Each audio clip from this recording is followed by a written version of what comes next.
Olá, meus amigos. Bom dia a todos vocês. Sejam muito bem-vindos a essa meditação. Aqui é Fábio e estamos aqui para meditar sobre a liturgia de hoje, desse sábado da 31ª semana do Tempo Comum, dia votivo à Virgem Maria e dia em que celebramos também a memória, da dedicação do Templo de Latrão, a primeira igreja da Igreja de Cristo, da Igreja Católica, Então, hoje a liturgia nos ajuda a meditar sobre isso, devolvendo ao nosso coração o correto sentido sobre o que é o templo, de Deus, o que é o templo físico e também o que nós somos diante dessa realidade. Então, deixemos então que o Espírito Santo possa inundar o nosso coração para o entendimento dessa palavra. Esse evangelho foi meditado por nós, acho que há umas 3 semanas atrás aí, só que lá era em outra narrativa, Aqui quem nos narra é São João, mas a mensagem é a mesma, Então, vamos meditar um pouco sobre ela. Então, rezemos. Estamos reunidos em nome do Pai, e do Filho, e do Espírito Santo. Amém. Senhor Jesus, dai-nos um coração aberto à Tua palavra, que nessa manhã, recorrendo a vós, nosso coração se inunde da verdade e venhamos então, Senhor, a fazer revisão de vida, como tem andado o tempo do nosso coração, como tem sido a nossa vida diante do vosso mistério de amor. Dai-nos, Senhor, um entendimento para que o nosso coração seja lugar de oração, lugar em que o vosso nome está acima de todas as coisas. Te pedimos isso pela maior e mais bela edificação que o Senhor realizou nesta terra, que é o coração da Virgem Maria Santíssima, capaz de vos abrigar, capaz de vos acolher, de trazer-nos a vós por meio de uma ternura materna que nos irradia luz até hoje e que nos concede a graça de, neste momento, solicitar a vós que nos socorra em nossa falta de sabedoria, falta de ciência e entendimento, para que venhamos sim, Senhor Jesus, a contribuir para que este templo vos honre, vos adore, vos edifique, vos pregue para os corações.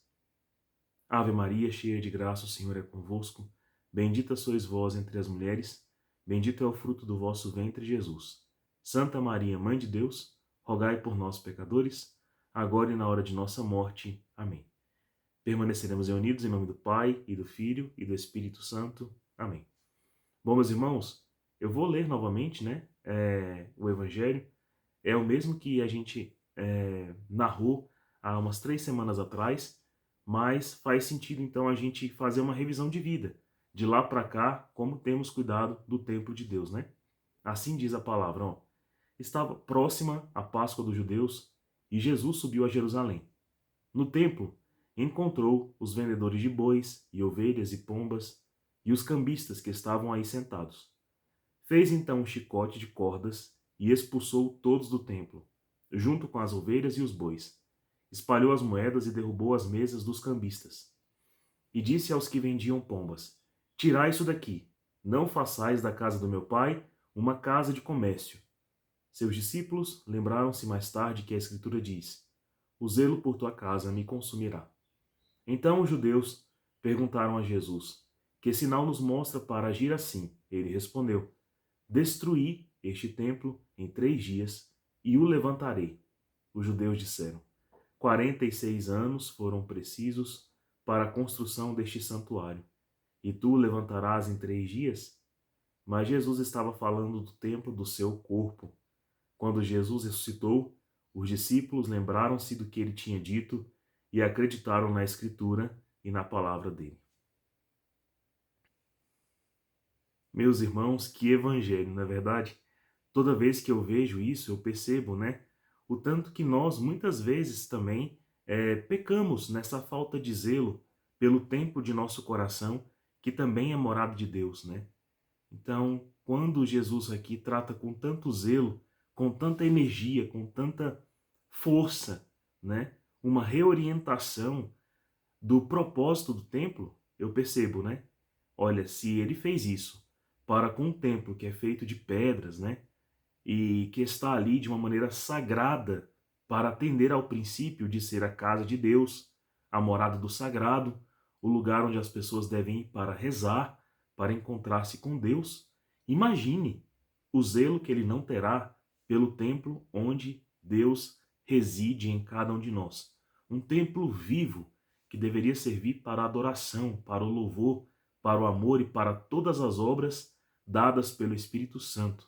Sim, porque o Espírito age no templo vivo que somos cada um de nós, que cada um de nós é. Né? O Espírito Santo não age nas pedras, né? Mas em nós.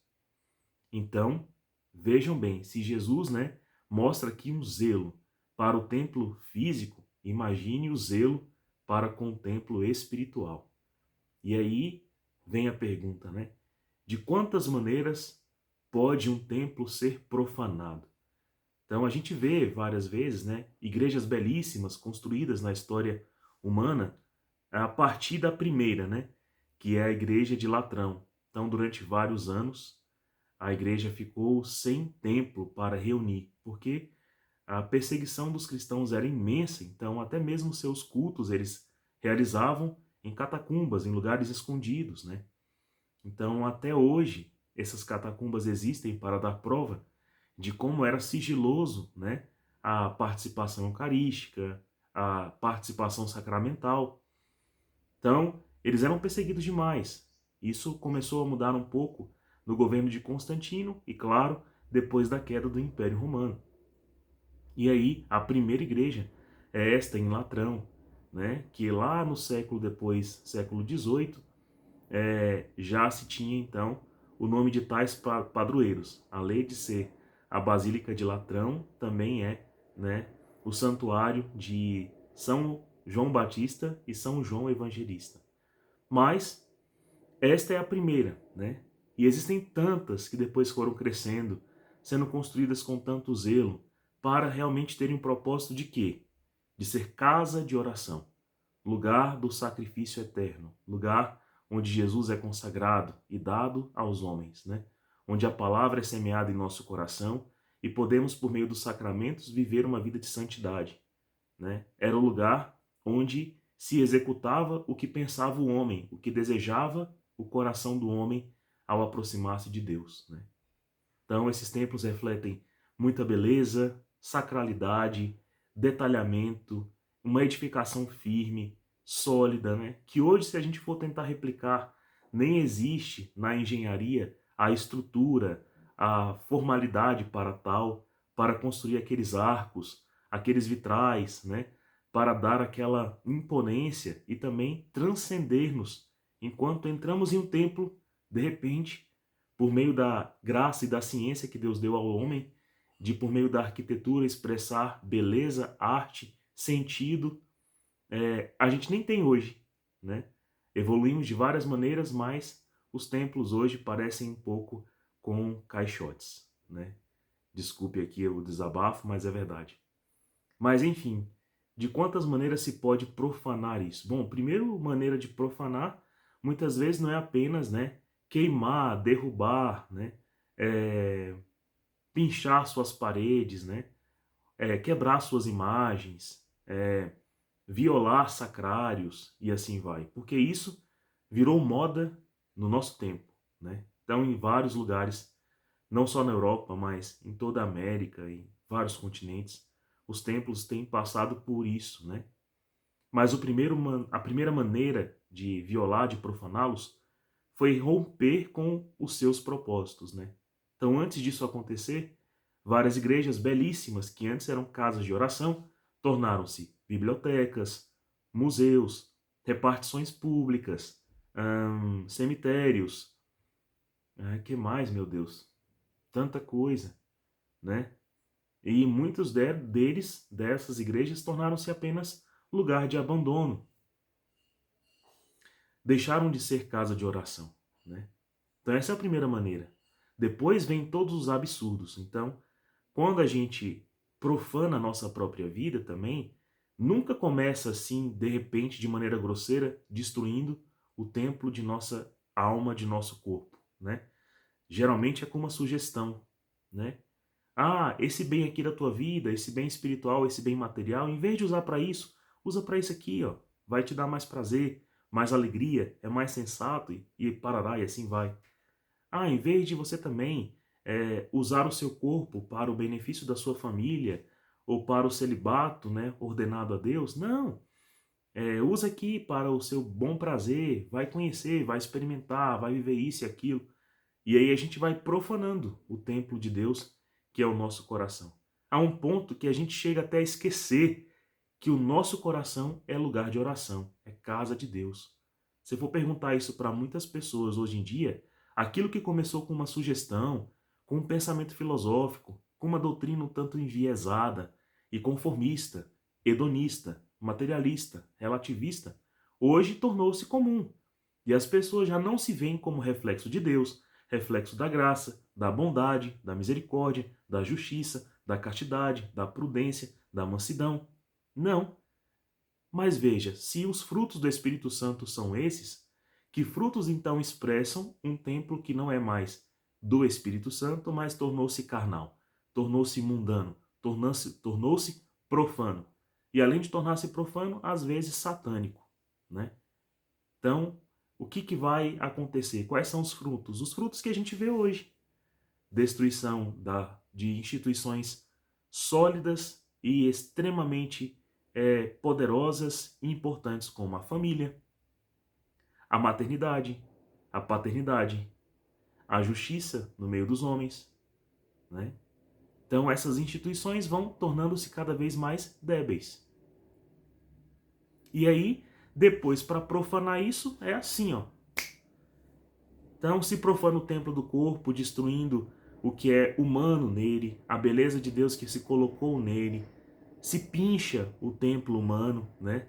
Se perfura o templo humano, se mutila o templo humano, né? Mutilando o corpo, a pele, os lábios, os olhos, os seios, a genitália, mutilando, né? Por quê? Porque essa casa, lá no início, esqueceu de ser casa de oração. Para que a gente não esqueça disso, São Paulo nos diz o seguinte, ó, lá na sua carta a Coríntios, capítulo 3, irmãos, vós sois construção de Deus. Segundo a graça que Deus me deu, eu coloquei. Com experiente mestre de obra. Então São Paulo se vê aqui como mestre de obra a ajudar, né, na edificação do templo que é cada um de nós. O alicerce sobre o qual outro se opõe a construir. Mas cada qual, veja bem como está construído. Então, veja bem como você está construído. De fato, ninguém pode colocar outro alicerce do que está aí já colocado, que é Jesus Cristo.